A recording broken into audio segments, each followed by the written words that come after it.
우리 사람의 마음에는, 사람의 생각 속에는 정말로 100가지, 1000가지 온갖 것들이 다 있습니다.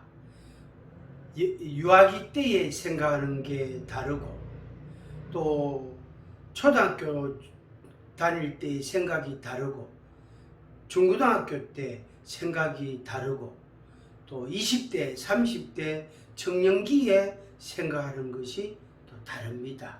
그래서 당연히 그 다음 이후로 40대나 50대나 성인이 돼서 어른이 되어서 인생을 살 때 그때 생각하는 내용이나 주제나 또 생각하는 방식들이나 이런 것들이 좀 차이가 있습니다. 다르다 이렇게 말할 수 있겠죠.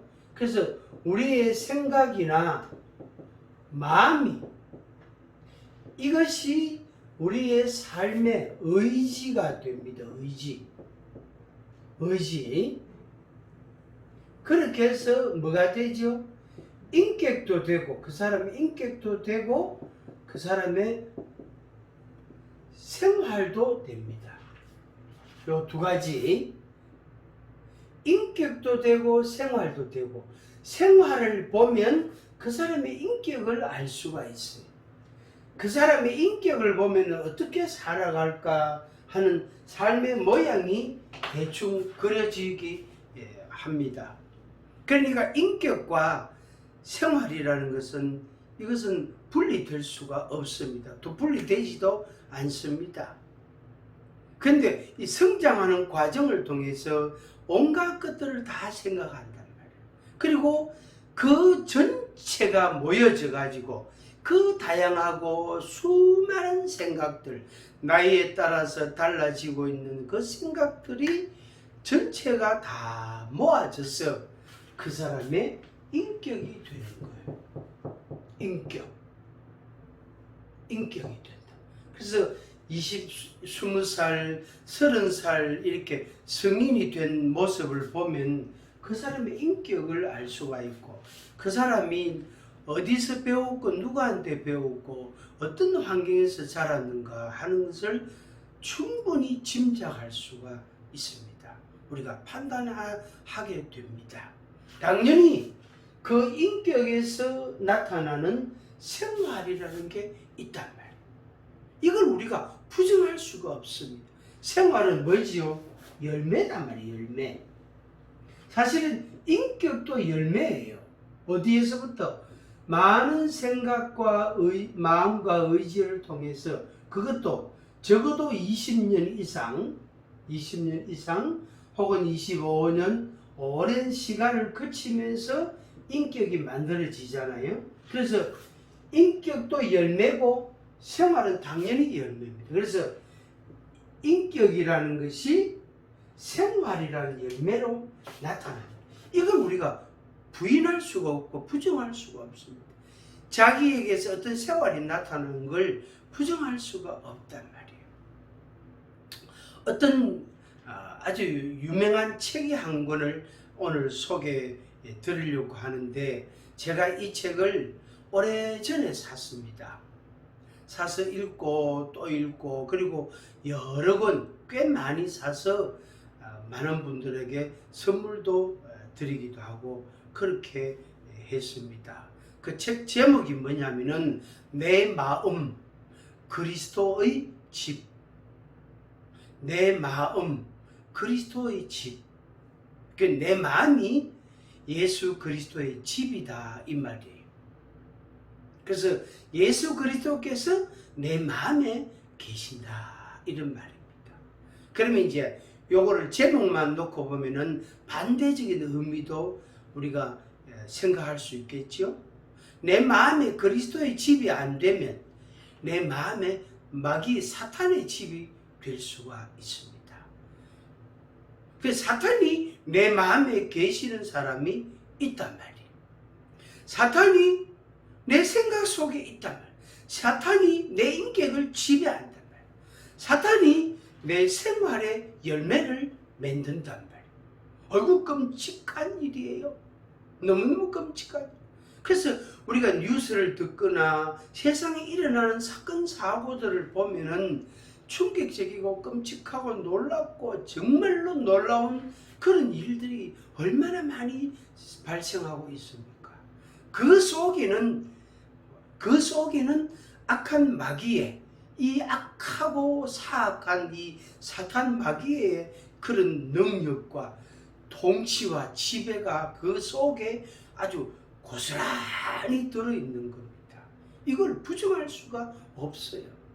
저는 그걸 압니다. 저는 그걸 너무나 뚜렷하게 잘 압니다. 저거는 사탄의 역사다. 저 사람이 저런 말을 하고 저런 생각을 하고 저런 행동을 하는 것은 저거는 그 사람이 배운 학습된 인격이 아니다. 악한 마귀가 저 사람에게 역사하고 있다. 사탄 마귀의 능력이 나타나고 있다. 그러니까 어째서 악한 마귀가 그 사람의 말이나 행동이나 생활을 통해서 저렇게 나타나느냐 하는 거예요. 그것은 이제 그 사람에 대해서 구체적으로 살펴보면은 그 나옵니다. 결론을 우리가 얻을 수가 있습니다. 아, 그 사람이 그래서 저런 일이 일어나구나. 제가 아는 어떤 사람이 이런 사람이 있으면 참 안타까운 일인데 3살쯤 되는 아들이 하나 있단 말이에요. 그런데 이 아들이 하루 종일 몇 시간을 어떤 어린 애들이 갖고 노는 블록 있잖아요. 이렇게 끼 맞추고 또 집도 짓기도 하고 뭘 어떤 모양을 만들 수 있고 분해해가지고 또 만들고 분해가 또 다른 것도 만들고 할 수 있는 그런 블록과 같은 것들이 있는데 그 중에 그 블록 한 개를 가지고 몇 시간을 혼자 조용히 놀고 있는 거예요. 신기하죠? 그래서 엄마가 그걸 보고 애가 하도 조용해서 보니까 그 한 개 블록을 가지고 요리 돌렸다가 저렇게 돌렸다가 그거 가지고 이렇게 있으면서 돌렸다가 만졌다가 그러면서 혼자 웃기도 하고 막 깔깔거리기도 하고 그걸 또 막 신기한 것처럼 이렇게 하기도 하고 그렇게 놀고 있는 자기 아들을 발견한 거예요. 그래서 이것은 좀 문제가 된다. 이 좀 심각하다.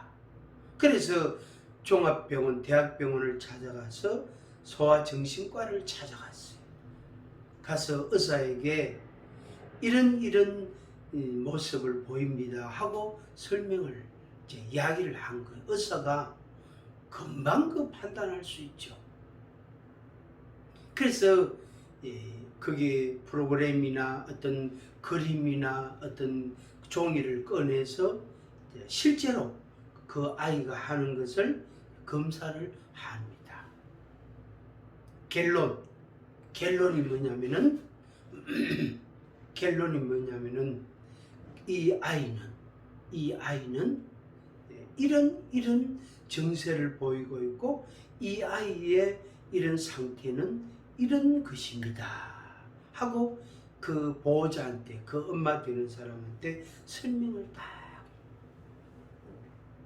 제목이 뭐냐면은 자폐증이에요. 자폐증.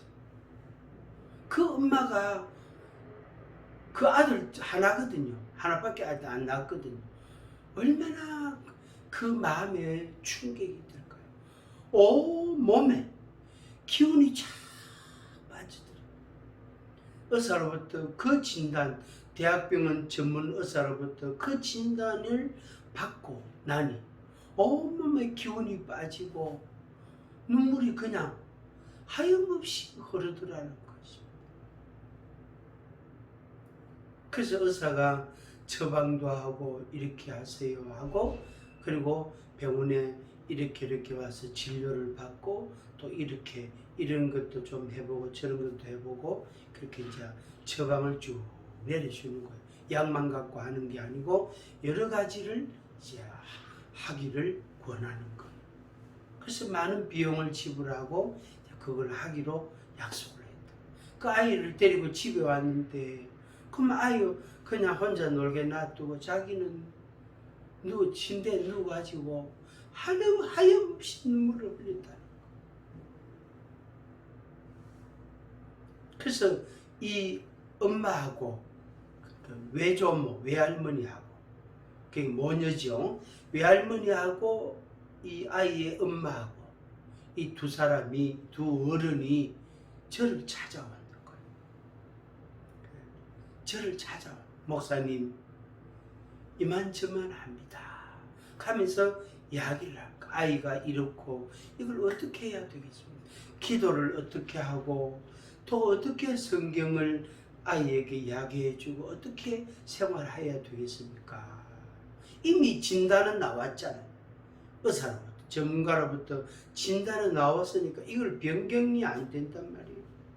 이미 아이에게 특이한 정세가, 자폐증 정세를 이미 보이고 있단 말이에요.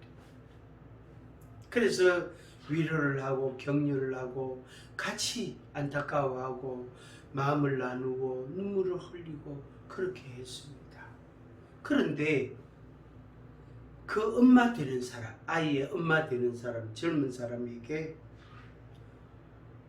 지금까지 30몇 년 살면서 어떤 특별한 경험을 한 게 있습니까? 하고 물었어요. 물으니까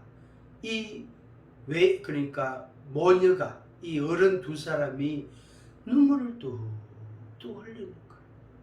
두 사람이 서로 손을 잡고 막 눈물을 흐느끼면서 눈물을 흘리고 우시는 거예요.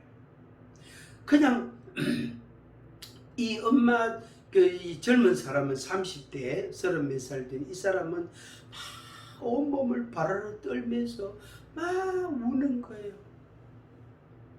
엄마는 그 딸을 달랜다고요. 어쩔 줄을 모르는 거예요. 딸이 막 소리를 지르는 거예요.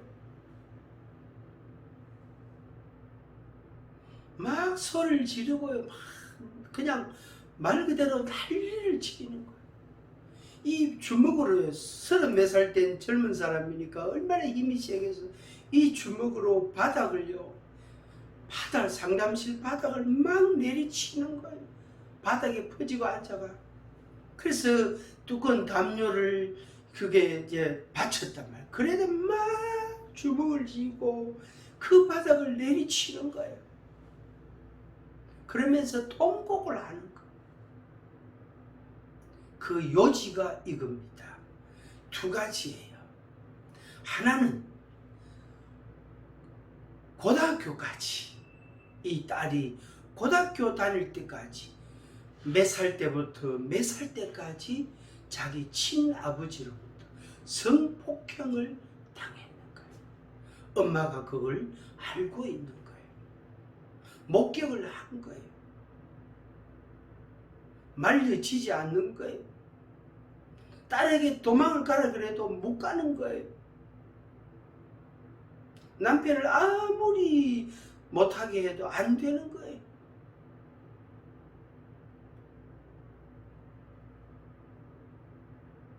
아버지로부터 고등학교까지 성폭행을 다 10년이 넘는 세월 동안 그 고통, 그 상처 뭘로 표현하겠습니까? 결혼을 했는데 남편하고 부부 싸움을 했는데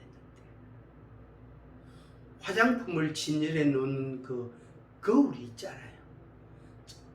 앞에 나지막한 서랍이 있고 또 커다란 거울이 그 서랍 위에 이렇게 연결되어 있는 그런 가구가 있었단 말이. 요새는 그런 게 없습니다. 그전에는 그게 있었습니다.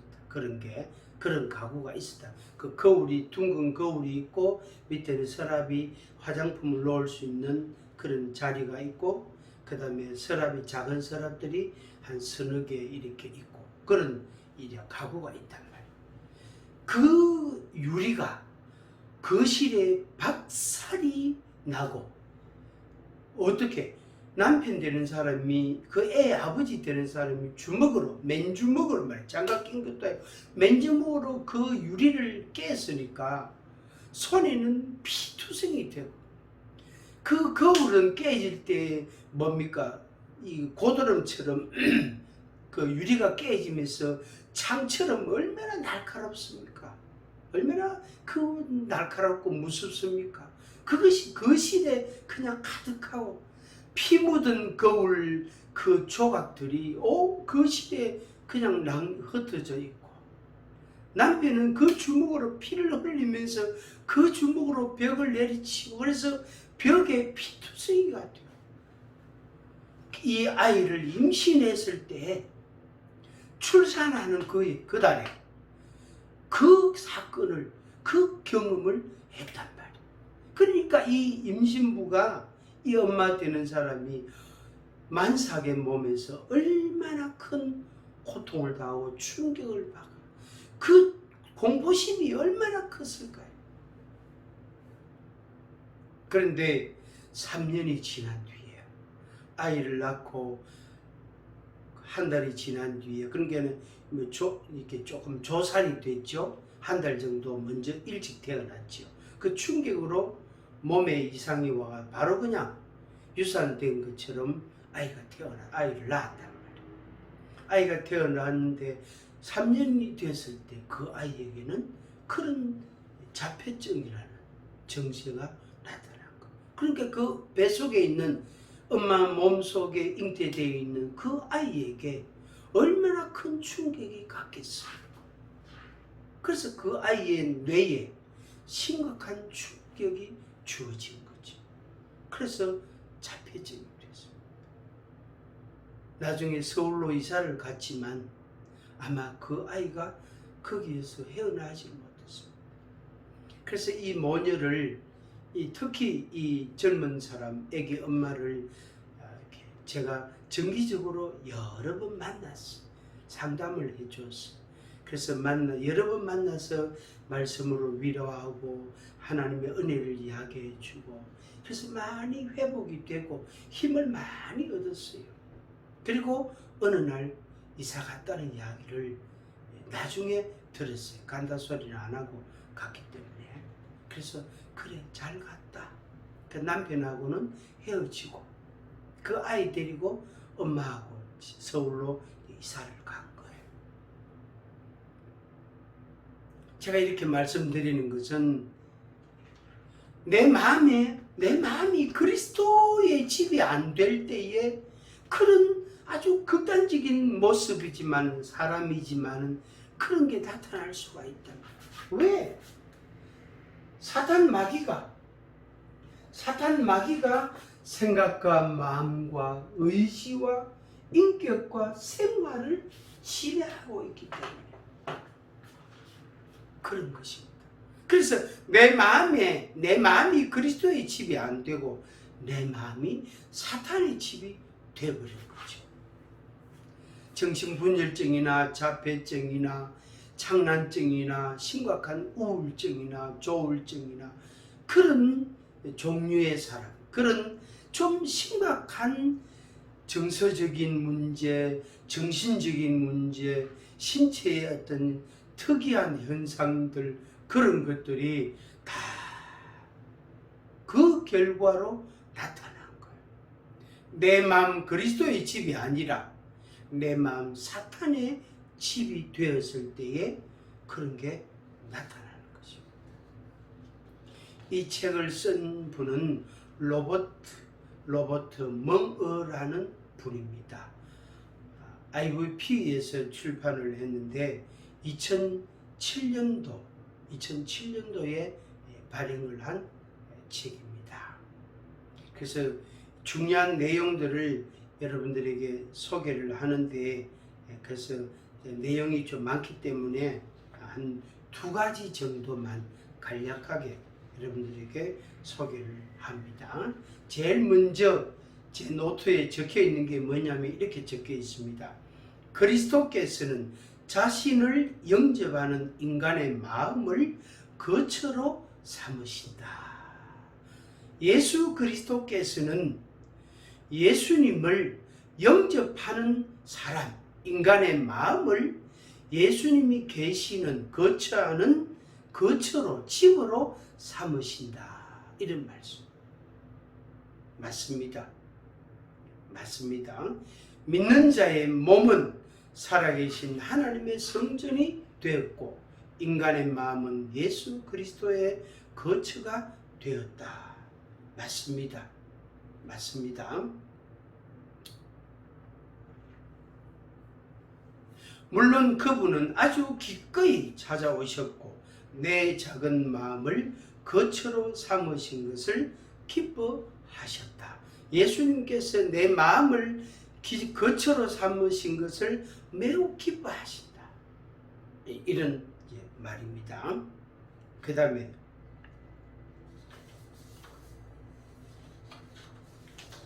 한 가지 더. 당신의 모습 그대로 그리스도께 드리십시오. 당신의 모습 그대로 그리스도께 드리십시오. 그분이 원하시는 것에 민감하게 반응하십시오. 그분을 신뢰하십시오. 그렇게 하면 그분은 놀랄만한 일들을 행하실 것입니다. 당신을 통하여.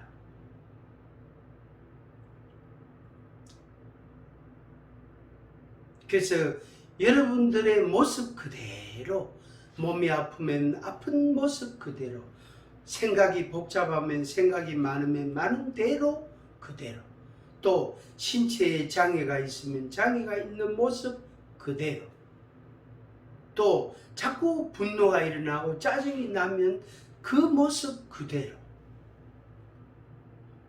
자존감이 낮고 자꾸 우울감이 나타나고 그러면 그런 그대로, 주님, 내가 자꾸 나에 대한 부정적인 생각을 많이 합니다. 자존감이 낮습니다. 우울한 마음이 자꾸 생깁니다. 내 몸이 고장이 났습니다. 내 몸에 장애가 있습니다. 그래서 그대로 내 꿈은 없고 나에게는 절망감만 있습니다. 두려움과 공포심이 내 마음을 사로잡기도 합니다. 그걸 그대로, 내 모습 그대로 주님 앞에 드리십시오. 그리고 주님의 말씀에 반응하십시오. 신뢰하십시오. 그러면은 여러분을 통해서 주님께서 놀라운 일들을 행하실 것입니다. 주님이 내 마음을 자기 집으로 삼으신단 말이에요. 그냥 삼는 정도로 끝나는 게 아니고 나와 함께 계시고 나와 함께 사시고 그리고 내 삶을 통하여 우리 주님을 드러내는 그런 일들을 이루어 가십니다.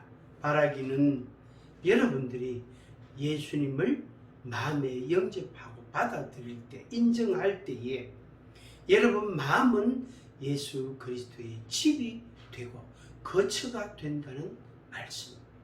그리고 생각하는 것이나 마음이나 감정이나 의지나 또 실제로 생활이나 인생이나 예수 그리스도께서 거처로 삼으셔서 우리를 붙드시고 인도하신다는 겁니다. 그리고 내 모습 이대로 주님이 받아주시고 치료해 주시고 회복시켜 주시고 우리에게 소망을 주시고 꿈을 주시고 우리에게 지혜와 능력을 주신다는 것입니다.